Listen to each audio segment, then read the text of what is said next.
Hey everyone, welcome back to my YouTube channel. My name is Shweta and in this video I am going to talk about SDS and non-SDS category. जो students Canada student visa पे जाना चाहते हैं, Canada study visa apply करना चाहते हैं, तो ये वीडियो आज उन स्टूडेंट्स के लिए यूज़फुल रहेगी. So guys, before we go forward, kindly subscribe my channel. अगर आप लोगों ने अभी तक मेरा चैनल सब्सक्राइब नहीं किया है, so do it now and don't forget to press bell icon button so that you will get notification about my new videos. So without wasting any time, let's get start guys. तो आज मैं बात करूंगी SDS और non SDS category के बारे में. सबसे पहले स्टूडेंट्स को ये समझने की ज़रूरत होती है. कई बार क्या होता है गाइस कि स्टूडेंट काफ़ी कंफ्यूज होते हैं कि अगर हमारे बैंड कम है या हमने पीटी किया हुआ है तो प्रोफाइल आपकी एसडीएस में जाएगी या फिर नॉन एसडीएस में जाएगी. कई बार आपको एजेंट ही मतलब क्लियरली नहीं बता पाते हैं. मैं ये नहीं कहूँगी कि हर एक एजेंट को नॉलेज नहीं होती है, बट कुछ एजेंट ऐसे होते हैं जो गाइस आपको क्लियरली मेंशन ही नहीं करते हैं कि आपकी प्रोफाइल किस कैटेगरी में जाएगी. तो आप इस चीज़ को समझो. देखो, जब भी आप अपनी प्रोफाइल प्रोसेस स्टार्ट करवाते हो तो वहाँ कोई एज सच ऑप्शन नहीं होता है कि आपकी प्रोफाइल जो है वो एसटीएस कैटेगरी में जाएगी या नॉन एसटीएस कैटेगरी में. That's totally depend on your band requirement. आपके बैंड स्कोर के अकॉर्डिंग ही जो आपकी प्रोफाइल है वो ऑटोमेटिक आपकी कैटेगरी सिलेक्ट होती है. तो सपोज मैं आपको बता रही हूँ, जैसे आप अपनी +2 की हुई है या आप ग्रेजुएट हो या आपने पोस्ट ग्रेजुएशन की हुई है, फिर भी जैसे आप फर्दर स्टडी के लिए जाना चाहते हो तो रिक्वायरमेंट आपकी जो पता है वो होती है स्टूडेंट वीज़ा के लिए कि 6.5 ओवरऑल रिक्वायर्ड होते हैं और ईच 6 ओवरऑल 6.5. तो आपकी जो प्रोफाइल है तो वो आपकी एसटीएस प्रोफाइल जाएगी. एसटीएस मतलब स्टूडेंट डायरेक्ट स्ट्रीम.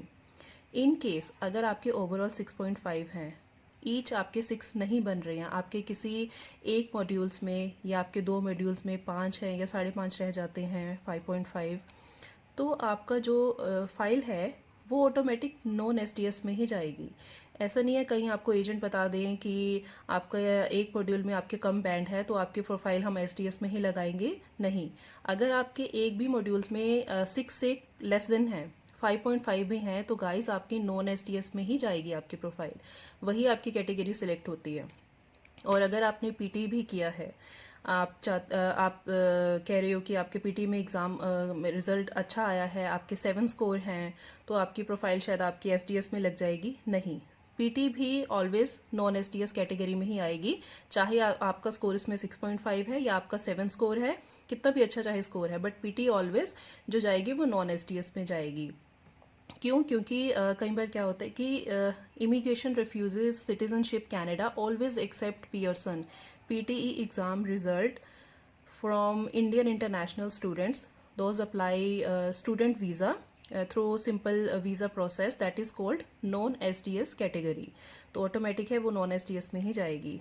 अब गाइस, एसडीएस की अगर मैं बात करूं तो सबसे पहले मैंने आपको बता दिया कि आपका 6 ईच मैंडेटरी है और ओवरऑल 6.5 आपका मैंडेटरी है एसडीएस प्रोफाइल के लिए. ठीक है. सेकंड में बात करूंगी एसडीएस में आपकी जीआईसी मैंडेटरी होती है, जो आपको मैंने लास्ट वीडियो में मेंशन किया था, बताया था कि जीआईसी गारंटीड इन्वेस्टमेंट सर्टिफिकेट्स होता है.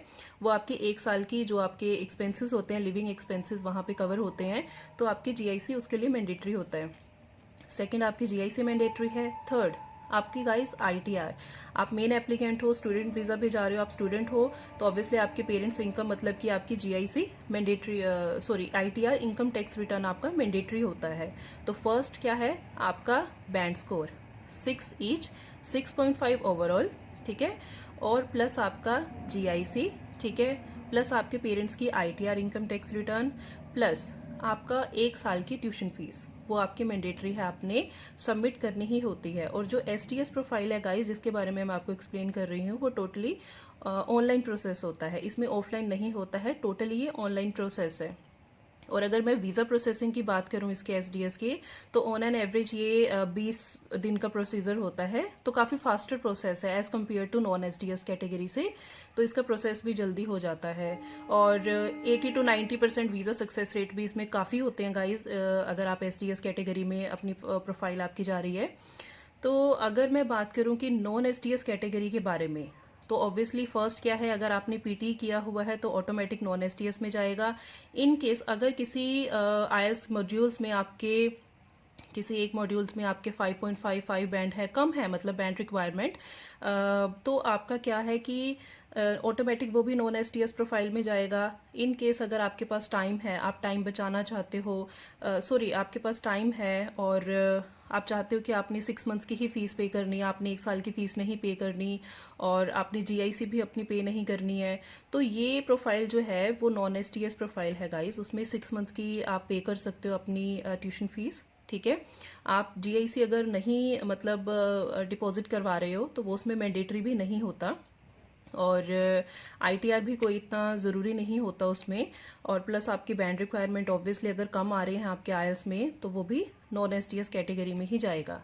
बट अगर मैं आपको यही रिकमेंड करूंगी, यही सजेस्ट करूंगी गाइस, देखो सबसे पहले अगर आप सोचो कि नॉन एसटीएस अगर कैटेगरी में आपकी फाइल जा रही है तो शायद आपका वीज़ा नहीं आएगा, तो मेरे ख्याल से ऐसा वीज़ा सक्सेस रेट या वीज़ा रिफ्यूज़ल्स की अगर मैं बात करूं तो दोनों केसेस में सेम ही होते हैं गाइस। अगर आप अपने डॉक्यूमेंट्स जो चेकलिस्ट आपको प्रोवाइड है वो आप अच्छे से लगा रहे हो, ठीक है, अपने फुल डॉक्यूमेंट्स आप सबमिट करवा रहे हो अपना, तो ऐसा नहीं होता है कि आपके कोई वीज़ा के चांसेस हैं वो इंक्रीज़ हो जाएंगे या फिर डिक्रीज़ हो जाएंगे या आपकी एलिजिबिलिटी पे कोई इफेक्ट पड़ेगा।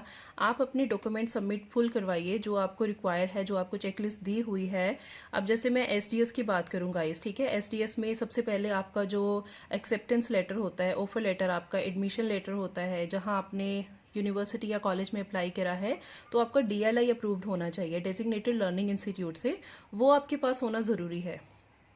दोनों केसेस में ये सेम है एसटीएस और नॉन एसटीएस में। प्लस आपका प्रूफ ऑफ जो इनकम मतलब आप लगा रहे हो अपनी आईटीआर अपने पेरेंट्स की, आपका जीआईसी मैंडेटरी है और आपकी 1 साल की ट्यूशन फीस का आपके पास प्रूफ होना चाहिए कि आप यूनिवर्सिटी से वो एक रिसीट मंगवा सकते हो या आप अपनी बैंक, जिसके बैंक के थ्रू आपने अपनी फीस पे की है, उस बैंक की रिसीट आप दिखा सकते हो कि आपने हाँ फीस पे कर दी है, ठीक है। तो और आपकी लास्ट जो आपने एजुकेशन इंडिया से करी है उसकी मार्कशीट, आपकी ट्रांसक्रिप्ट होनी चाहिए आपके पास, और मेडिकल आपके पास रिपोर्ट होनी चाहिए, आपके वीज़ा फीस जो होती है, वीज़ा फॉर्म और वीज़ा फीस होती है उसकी रिसीट आपके पास होनी चाहिए। तो ये एसटीएस कैटेगरी के आपके डॉक्यूमेंट्स होते हैं। अगर मैं नॉन एसटीएस की बात करूं तो ऑब्वियसली उसमें भी आपको बैंक रिसीट ज़रूरी होती है।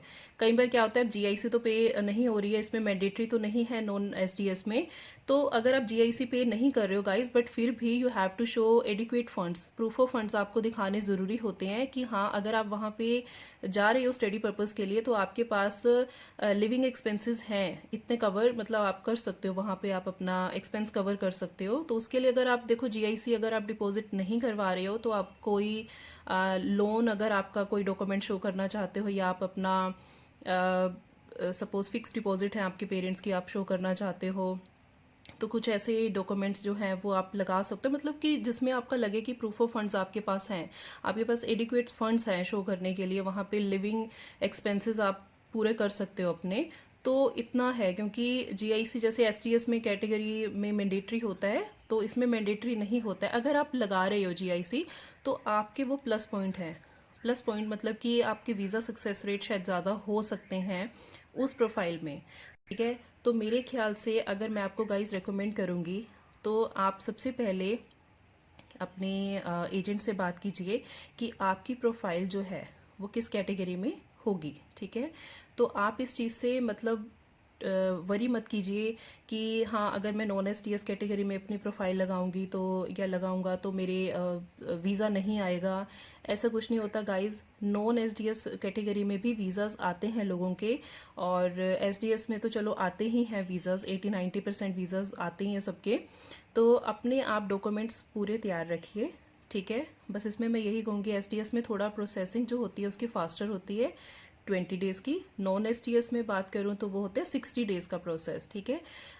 एसडीएस में क्या होता है कि थोड़ा स्मूथ आप प्रोसेस कह सकते हो जिसमें कम डॉक्यूमेंट्स रिक्वायर्ड होते हैं।